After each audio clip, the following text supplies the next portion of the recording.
নমস্কার, আমি শুভশ্রী গাঙ্গুলি। যুব ভারতীতে মেসিকে নিয়ে যে মেসটা ঘটে গেল সেটা নিয়ে কিছু ক্লারিফিকেশন দেওয়ার জন্যই এই ভিডিওটা আমি করছি।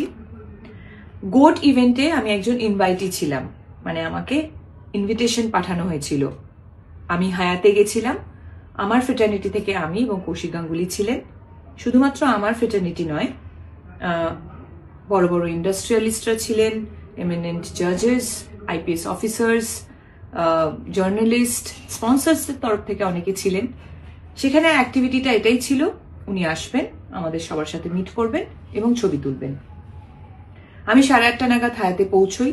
10:15 নাগাদ ওনার সাথে আমার মিট হয়, আমি ছবি তুলি এবং যখন আমি বেরিয়ে আসছি তখন পিআর টিম থেকে আমাকে রিকোয়েস্ট করা হয়, ওদের পিআর টিম থেকে আমাকে রিকোয়েস্ট করা হয় যদি আমি যুব ভারতীতে যাই তাহলে ওনাদের জন্য খুব সুবিধে হয়, কারণ ওখানেও নানান রকম ব্যবস্থাপনা ছিল মেসিকে ঘিরে, যেখানে আমি থাকলে ওনাদের সুবিধে হয়। আমি ছাড়াও Sourav Ganguly, SRK, honourable chief minister.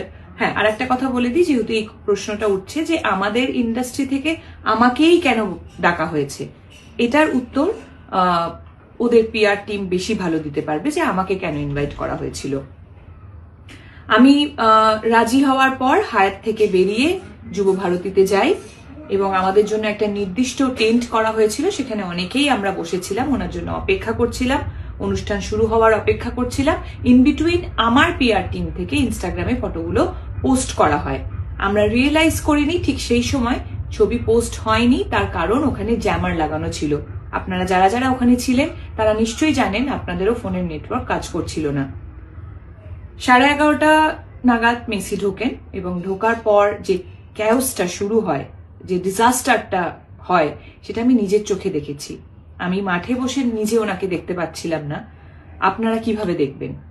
আমি টেন্টের মধ্যে ছিলাম এবং দেখতে পাচ্ছিলাম কিভাবে ম্যানেজমেন্টের একটা ডিজাস্টারের জন্য এত সুন্দর একটা ইভেন্ট হতে গিয়েও হলো না। তারপর ঝামেলা শুরু হলো। আমার একটা শুটিংয়ে যাওয়ার ছিল, অলরেডি আমি লেট হয়ে গেছিলাম। আমি ওখান থেকে বেরিয়ে আসি এবং বেরোনোর সময় যেহেতু আমার শুটিংয়ে দেরি হয়ে যায়, তাই আমার ওখানে কমিউনিকেশন করার প্রয়োজন ছিল। আমি ওখানে কিছুটা সময় ফোনে ব্যস্ত ছিলাম। তারপরে এই যে এত সুন্দর একটা ইভেন্ট হলো না, একটা অদ্ভুত জিনিসে পরিণত হলো, সেটা নিয়ে অনেকের সাথে আমি ডিসকাস করছিলাম।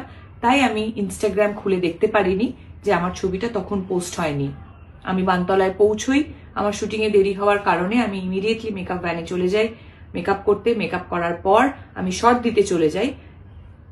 অনেকক্ষণ পর আমি রিয়েলাইজ করি যে ঘটনাটা আমি দেখে এসেছি সেটা একটা বড় আকার নিয়ে নিয়েছে এবং কোনো না কোনোভাবে আমি সেটাতে রিলেট হয়ে গেছি। যখন আমি ইনস্টাগ্রাম খুলি তখন আমি রিয়েলাইজ করি যে আমার ছবিটা জাস্ট কিছুক্ষণ আগে শেয়ার হয়েছে, পোস্ট হয়েছে টেকনিক্যাল গ্লিচের জন্য, এবং এটা প্রচুর জায়গায় অলরেডি শেয়ার হয়ে গেছে। এখানেই আমার ঘটনা শেষ। তারপর থেকে শুরু হয় আর একটা ঘটনা, সেটা হলো আমাকে নিয়ে ট্রোল করা, অকথ্য ভাষায় গালাগালি, আমাকে একটা প্রোপাগান্ডা বানিয়ে, আমাকে একটা অবজেক্ট বানিয়ে, মানে আপনারা এমন একটা সিচুয়েশন ক্রিয়েট করলেন যেন মনে হলো মেসি যখন মাঠে ঢুকেছে আমি ওনাকে ঘিরে দাঁড়িয়েছিলাম একা, আমি ওনার সাথে ছবি তুলছিলাম সেলফি নিয়ে। বলতে পারবেন কি আপনাদের ভিউ, আপনাদের ভিশন কোনোভাবে আমি ব্লক করেছি? আমি কি মাঠে কোথাও ছিলাম? আমার কি দোষ যে আমাকে ইনভাইট করেছিল, আমি হায়াতে গিয়ে ওনার সাথে ছবি তুলেছি, সেটা দোষ? হ্যাঁ, আমি এটা মানছি যে টেকনিক্যাল গ্লিচের জন্য আমার ছবিটা রং টাইমে পোস্ট হয়ে গেছে এবং আমি ছবিটি ডিলিট করিনি, এটা আমার দোষ হতে পারে। কিন্তু আমাকে নিয়ে যেভাবে নোংরামি আপনারা করছেন, আপনাদের সাথে আমি সমব্যথী। আপনাদের এত কষ্টের রোজগার, আপনাদের স্বপ্নের মানুষকে আপনারা দেখতেই পেলেন না। যে ম্যাসাকারটা ওখানে হলো, সেম অন্যায়টা তো আপনারা সবাই আমার সাথে করছেন। আপনারা কি একবারও ভেবে দেখেছেন যে আপনাদের, আবার বলছি, যে মাঠে কোথাও কি আমি ছিলাম? ভেবে দেখুন। আমি একজন নারী, একজন মহিলা, বাংলা ফিল্ম ইন্ডাস্ট্রিতে কাজ করি বলে আমাকে কি অ্যাটাক করছেন? বলিউডেও তো করিনা কাপুর গেছিল, হায়দ্রাবাদ থেকেও একজন হিরোইনকে ইনভাইট করা হয়েছিল। শাহরুখ খান কি আসেননি ছবি তুলতে? আমার কিসের দোষ? একটা পলিটিক্যাল অ্যাঙ্গেল দিয়ে দেওয়া হচ্ছে, নানান রকম পলিটিক্যাল নেতারা আমার ছবি নিয়ে প্রেস কনফারেন্স করছেন, নানান রকম জার্নালিস্টরা হয়তো তাদেরকে আমি কখনো সময় দিতে পারিনি বলে রাগ একদম উপরে দিচ্ছেন যে টিএমসির এমএলএ রাজ চক্রবর্তীর বউ অমুকের এক্স গার্লফ্রেন্ড।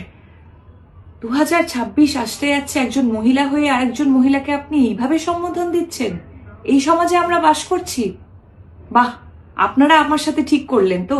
দেখুন, আমার সাথে ট্রোল হচ্ছিল, আমাকে গালাগালি করছিলেন, যা খুশি করছিলেন, সত্যি বলছি, মন থেকে বলছি, আমি কিচ্ছু মনে করিনি।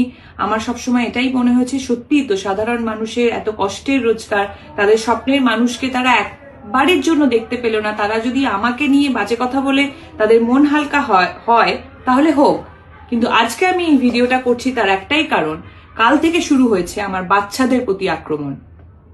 দুটো ছোট ছোট বাচ্চা, তাকে বলা হচ্ছে, আমার কাছে মেল আছে এবং নানান রকম প্রমাণ আছে যেখানে বলা হচ্ছে ওই দুটো বাচ্চাকে মেরে ফেলা হবে। আমি একজন মা হিসেবে তো সেটা মেনে নেব না, কোনোভাবেই মেনে নেব না।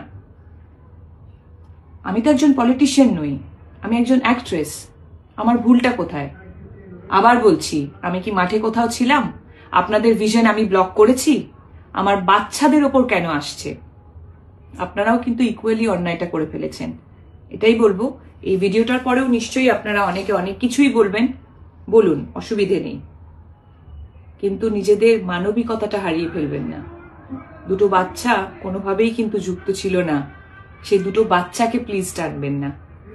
সবাই খুব ভালো থাকবেন, সকলকে ভালো রাখবেন।